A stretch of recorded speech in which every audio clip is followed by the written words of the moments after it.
इनके प्रदेशों के अध्यक्ष, इनके मेंबर पार्लियामेंट, हर आदमी सिर्फ उस दंगे को किसी ना किसी तरीके से उसका राजनीतिक लाभ लेने में लगा हुआ था।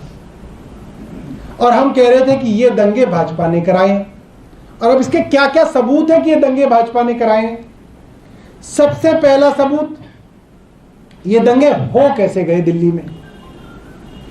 एक भीड़ जिसके अंदर जो लोग हैं वो ऐसे लोग तो नहीं है कि वो हनुमान जयंती की शोभा यात्रा वाले लोग हों। वो नई उम्र के गुंडे हैं, उनके हाथ में नंगी तलवारें हैं, उनके हाथ में चाकू हैं, उनके हाथ में अनलाइसेंस्ड गन है, उनके हाथ में देसी कट्टे हैं, उनके पास पुलिस की परमिशन नहीं है। दूसरी तरफ एक मस्जिद के ऊपर पत्थर रखे गए हैं, वहां पे लोगों के पास तमंचे हैं, वहां पे भी गुंडे मौजूद हैं जिनके पास गन है, उनके पास तलवारें हैं। तो दो धर्मों के गुंडे एक एरिया में इकट्ठे होते हैं, पुलिस के सामने वो तलवारें लहरा रहे हैं, चाकू लहरा रहे हैं, देसी कट्टे लहरा रहे हैं। पुलिस ने उनके ऊपर मुकदमा तब दर्ज क्यों नहीं किया? आप निकाल के चले जाओ, आप तो पत्रकार हो, आप एक बार बंदूक निकाल के देसी कट्टा निकाल के घूमो जरा, आपको तुरंत पुलिस वाला पकड़ेगा। आर्म्स एक्ट के अंदर उम्र कैद होगी। नॉन बेलेबल ऑफेंस है, कॉग्निजेबल ऑफेंस है, क्रिमिनल कॉन्स्पिरेसी का ऑफेंस लगता है, कॉमन इंटेंशन का ऑफेंस लगता है, अटेम्प्ट टू मर्डर का ऑफेंस लगता है।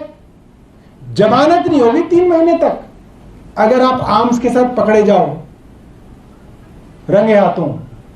ये कोई भी वकील बता देगा, कोई भी साधारण पुलिस वाला बता देगा। नंगी तलवारें, देसी कट्टे, बंदूकें लेके पब्लिक जा रही है और पुलिस देख रही है। पुलिस ने उन्हें अरेस्ट क्यों नहीं किया? ना हिंदुओं के गुंडों को अरेस्ट किया, ना मुसलमानों के गुंडों को अरेस्ट किया।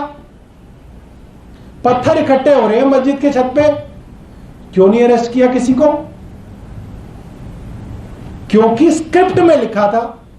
यहीं से 1 किलोमीटर दूर जो भाजपा का मुख्यालय है, उसकी जो पटकथा लिखी गई, वहां पे जो स्क्रिप्ट लिखी गई, उसके अंदर स्क्रिप्ट में पुलिस के एसएचओ का रोल जो है निर्धारित है, पुलिस के डीसीपी का रोल निर्धारित है, और वो जो बेचारे गरीब सिपाही हैं उनको बलि का बकरा बनाया जाता है उसके अंदर, उनका रोल भी निर्धारित है। उनको यह नहीं बताया गया था कि तुम्हारे को इसके अंदर हमला भी होगा।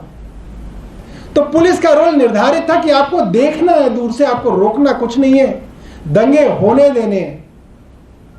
और दंगे होने के बाद आपको यह बताना है कि मास्टरमाइंड ये अंसार है और सेकंड माइंड ये है, ये आम आदमी पार्टी का है, ये फलाना पार्टी का है, बीजेपी का इसमें कोई लेना देना नहीं है।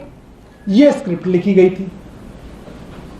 और आज जैसे हर बार बीजेपी की घटिया स्क्रिप्ट एक्सपोज होती है, इन तस्वीरों के साथ भारतीय जनता पार्टी का गंदा और घिनौना चेहरा आज पूरे देश के सामने एक्सपोज हो गया।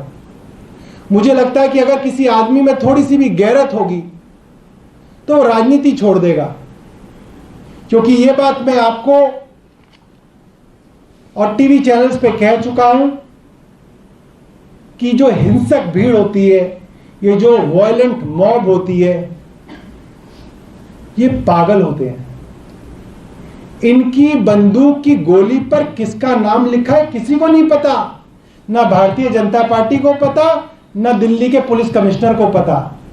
वहां पे रास्ते से आपका बच्चा भी गुजर सकता है, मेरी बहन भी उस रास्ते से गुजर सकती है।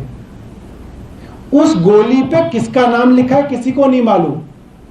और जिस तरीके से इस तरीके की हिंसक भीड़, वायलेंट मॉब को संरक्षण भारतीय जनता पार्टी दे रही है, और जिस तरीके से मौत का नंगा नाच भारतीय जनता पार्टी स्क्रिप्ट कर रही है, देश के हालात इतने खराब हो जाएंगे, किसी को यह नहीं पता चलेगा कि उसका जवान बच्चा बाहर गया है, वो वापस लौटेगा या नहीं लौटेगा।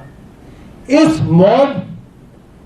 मॉबोक्रेसी और इस हिंसक भीड़ का तांडव भारतीय जनता पार्टी ने 7 राज्यों में कराया, सिर्फ इसलिए कि कुछ वोट मिल जाए, कोई चुनाव जीत जाए। मुझे लगता है बहुत शर्म की बात है, हम सब राजनीतिज्ञों के लिए बहुत शर्म की बात है कि आज राजनीति यहां आके खड़ी हो गई है कि हम इस तरीके की गुंडागर्दी का संरक्षण करते हैं, गुंडों को संरक्षण देते हैं, पुलिस को कहा जाता है कि कार्रवाई नहीं की जाए और बाद में स्क्रिप्ट के अनुसार कार्रवाई की जाती है।